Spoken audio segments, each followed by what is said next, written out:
Hello students, welcome to my YouTube channel Sushma Rajgupta. हम लोग कर रहे हैं BCom fourth semester advance accounting. Advance accounting में हमने चैप्टर शुरू किया वैल्यूएशन ऑफ शेयर्स। इसके आज हम अगले प्रैक्टिकल्स करेंगे। चलिए शुरू करते हैं।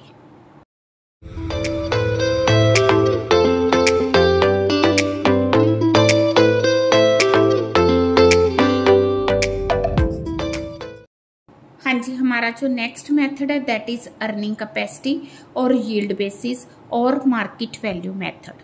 ये जो मेथड है, ठीक है, इसमें वैल्यूएशन ऑफ शेयर्स की जाती है that is on the based of rate of return and productivity factor.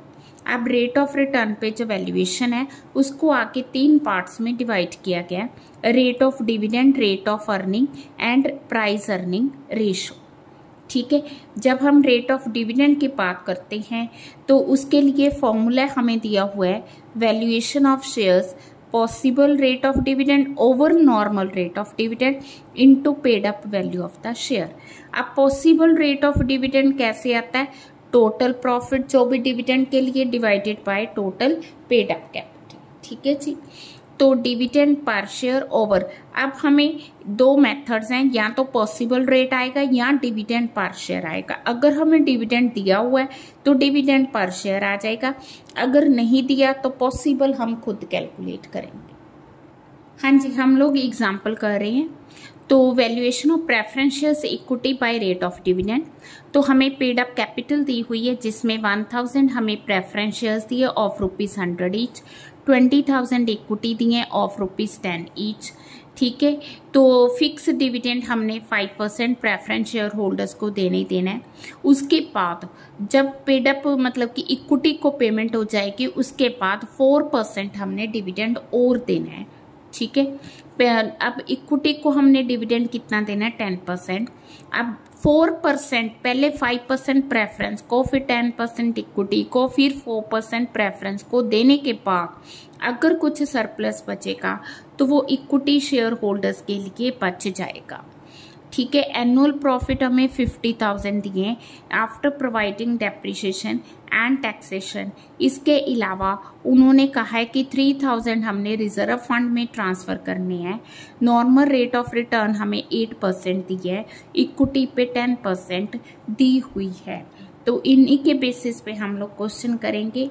ठीक है, हाँ जी, हमें एवरेज प्रॉफिट क्वेश्चन में दिए हुए एवरेज प्रॉफिट है हमारे 50,000। इसमें से हमने क्या करना है? रिजर्व में अमाउंट ट्रांसफर करनी है। क्या लिखेंगे? ट्रांसफर टू रिजर्व अमाउंट है 3,000। अब जो प्रॉफिट्स अवेलेबल है वो हमारे पास प्रेफरेंस और इक्विटी के लिए अवेलेबल है। सबसे पहले प्रेफरेंस शेयर डिविडेंड हम कितना देंगे? That is 5%। ठीक है, 5% किसका? 1 लाख का। 1 लाख का 5% हो गया 5,000। ठीक, प्रेफरेंस को देने के बाद हमारे पास जो अमाउंट बची है वो इक्विटी शेयर्स का डिविडेंड आएगा।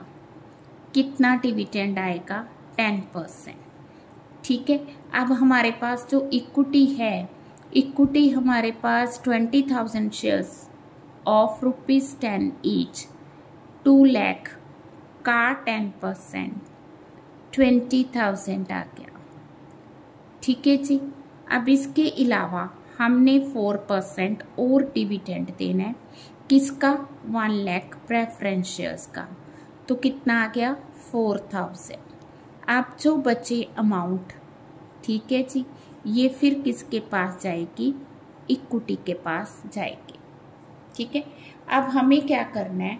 हमें पहले possible rate of dividend calculate करना है। अब हमें प्रेफरेंस डिविडेंड रेट देखो कितना आएगा। हम लोग प्रेफरेंस को एक 5,000 दे रहे हैं, फिर हम उनको 4,000 पे कर रहे हैं, तो टोटल हम उनको 9,000 डिविडेंड कर रहे हैं अगेंस्ट 1 लाख रुपीज। ठीक है, उसकी पेड अप वैल्यू 100 है, तो देखा जाए तो डिविडेंड कितना आ गया? 9%।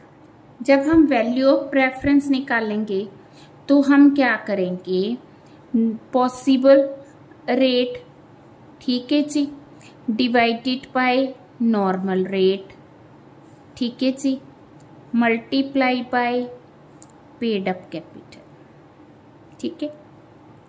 तो हमारे पास अभी जो हमने कैलकुलेट की 9%, नॉर्मल रेट हमें क्वेश्चन में दी हुई है, तो ये आ गया हमारा दिस वन। तो ये जो वैल्यू आ गई, ये वैल्यू आ गई प्रेफरेंस की। अब इसी तरह से हम इक्विटी की वैल्यू फाइंड करेंगे। उसके लिए पहले इक्विटी डिविडेंड रेट फाइंड करना होगा। वो है कि हमने इक्विटी को पहले दिया 20,000, फिर दिया 18,000, तो हमने टोटल पेमेंट जो इक्विटी को की है वो 20,000 प्लस 18,000 डिवाइडेड बाय 2 लाख, ठीक है, इंटू 100। तो कितनी हम उनको डिविडेंड दे रहे हैं, 19%। और नॉर्मल रेट कितनी बताई है क्वेश्चन में, 10%। और इसकी पेड अप कैपिटल कितनी है, 10। तो इसकी वैल्यू ऑफ शेयर्स कितनी आ गई, 19। तो इस तरह से हम डिविडेंड के बेसिस पे वैल्यूएशन ऑफ शेयर्स करेंगे।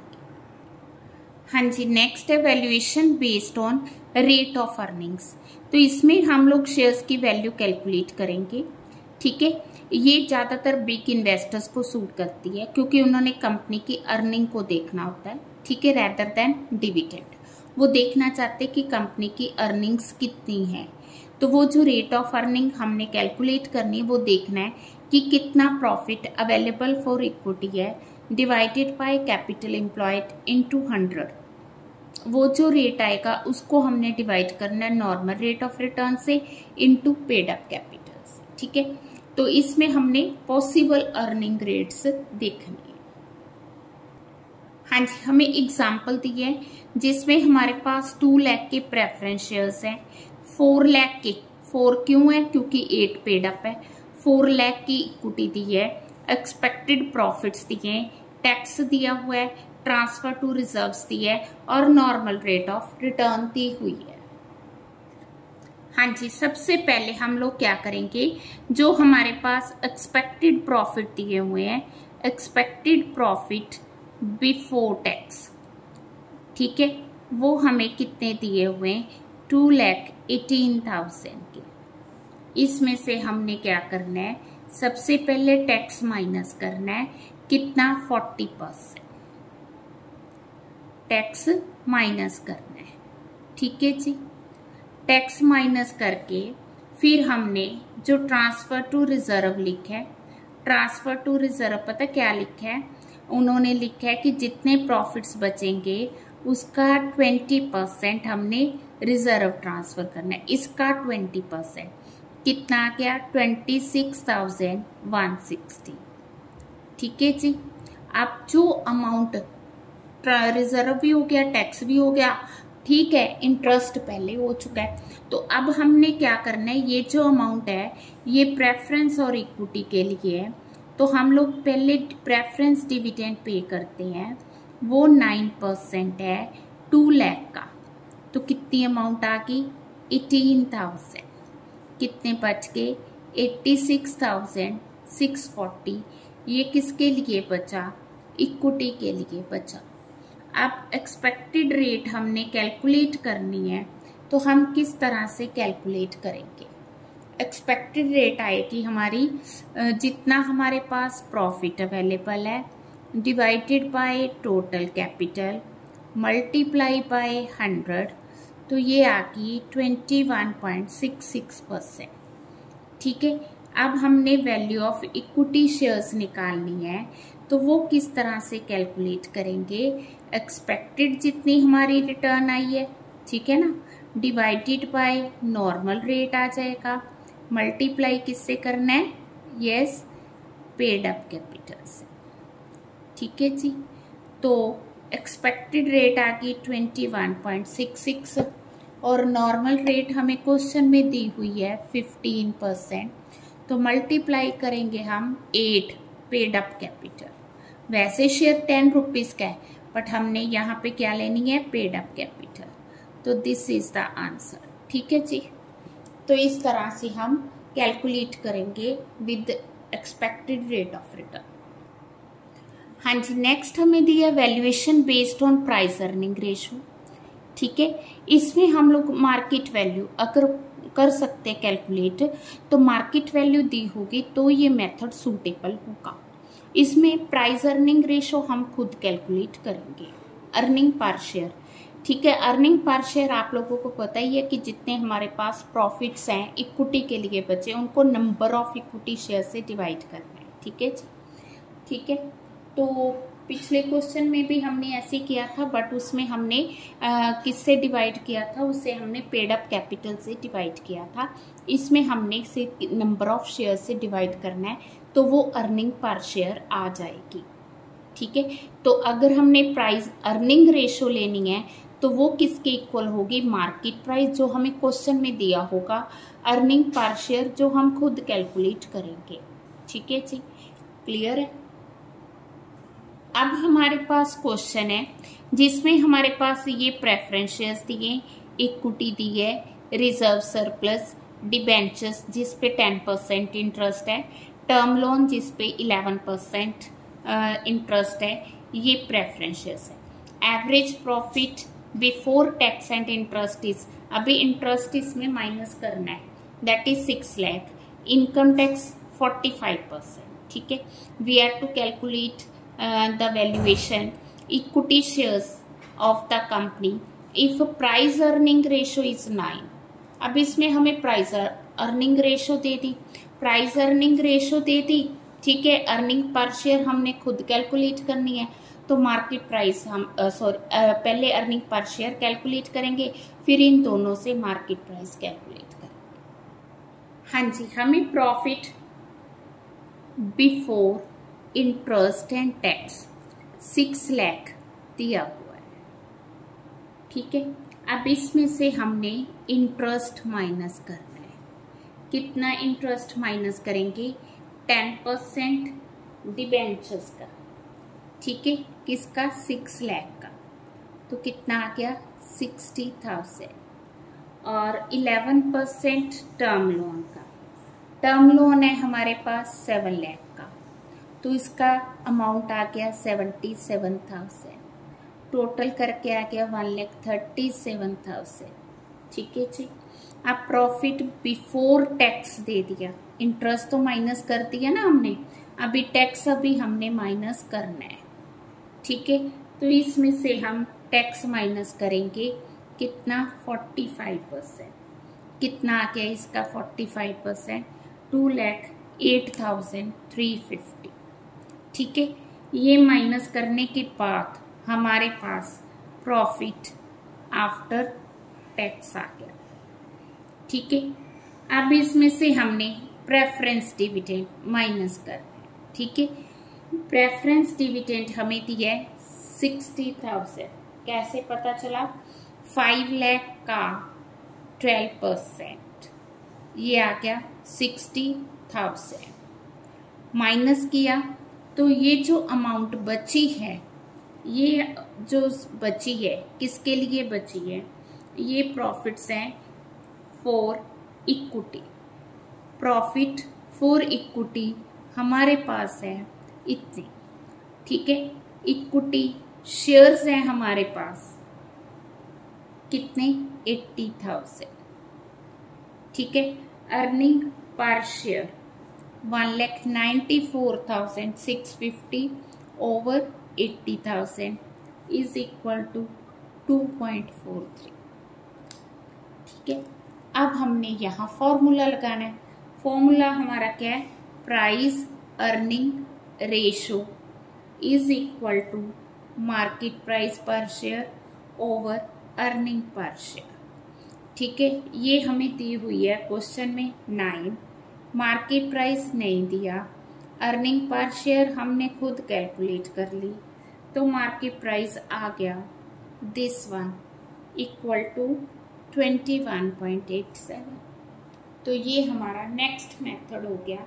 तो जो जील मेथड है ना, उसके आगे 3 पॉइंट्स हैं, 3 मेथड्स हैं। ठीक है, क्लियर। अब हम एक अनसोल्ड क्वेश्चन करते हैं। हमें क्वेश्चन में दिया इक्विटी शेयर्स, ठीक है, 5% debentures, current liabilities, current assets, fixed assets, goodwill. Profit हमें लास्ट 3 ईयर्स के दिए हुए हैं। 20% is transfer to reserves and normal rate of return is 10%। हाँ जी, सबसे पहले हमारे पास फिक्स्ड एसेट्स, फिक्स्ड एसेट्स हैं 5,50,000 के, ठीक है। करंट एसेट्स हैं 2 लाख के, ठीक। देन आ गई गुडविल, गुडविल आ गई हमारे पास 50,000 की, टोटल आ गया 8 लाख। इसमें से हम माइनस करेंगे लायबिलिटीज। लायबिलिटीज में सबसे पहले 5% डिबेंचर्स, डिबेंचर्स है हमारे पास 1 लाख के, ठीक है। करंट लायबिलिटी आ गई हमारे पास 1,30,000 की, टोटल लायबिलिटीज 2,30,000 की, और एसेट्स अवेलेबल फॉर इक्विटी 5,70,000। अगर हम इक्विटी की बात करें तो नंबर ऑफ इक्विटी शेयर्स हमारे पास कितने हैं? टोटल कैपिटल 4 लाख है, पर शेयर वैल्यू 10 है, तो नंबर ऑफ शेयर्स आके 40,000। तो अगर हम वैल्यू पर शेयर कैलकुलेट करनी है तो हम किस तरह से कैलकुलेट करेंगे? जितने हमारे पास अमाउंट अवेलेबल है divided by number of shares, तो ये आ गया 14.25। तो इसमें हमारा ये पुराना मेथड कवर हो गया। अब हम आज वाला मेथड करेंगे, यील्ड मेथड करेंगे। उसके लिए हमें चाहिए एवरेज प्रॉफिट्स। प्रॉफिट्स हमें दिए हुए हैं, ठीक है, 51,600, 52,000, 51,650 डिवाइडेड बाय 3, तो एवरेज प्रॉफिट्स आके हमारे पास 51,750, ठीक है। इसमें से जो अमाउंट हमने रिजर्व्स में ट्रांसफर करनी है वो ट्रांसफर कर देंगे, 20% ऑफ इट, तो ये आ गया हमारे पास 10,350। तो लेस करके अमाउंट आ गई 41,400। हाँ जी, इतनी जो अमाउंट अवेलेबल है it is for the equity share holder. अब हमने expected rate of return calculate करनी है, वो आएगी 41,400 divided by paid up capital into 100, तो वो आती 10.35%। अब क्वेश्चन में हमें normal rate of return the हुई है, तो वैल्यू पर शेयर हम किस तरह से कैलकुलेट करेंगे? वैल्यू पर शेयर आती जो हमारी एक्सपेक्टेड रेट है divided by normal rate multiply by paid up value of shares, ठीक है। तो एक्सपेक्टेड रेट है 10.35%, नॉर्मल हमें दी हुई है 10% और पेड अप कैपिटल है 10, तो ये वैल्यू आ गई 10.35, ठीक है जी। तो नेक्स्ट वीडियो में हम लोग फेयर वैल्यू मेथड करेंगे, ठीक है। वीडियो अच्छी लगी वीडियो को लाइक करें, चैनल को अभी तक नहीं सब्सक्राइब किया जरूर सब्सक्राइब करें, ज़्यादा से ज़्यादा शेयर करें। अगर आपको किसी तरह का डाउट है तो आप इस नंबर पे कांटेक्ट करें, ठीक है जी। हमेशा खुश रहें।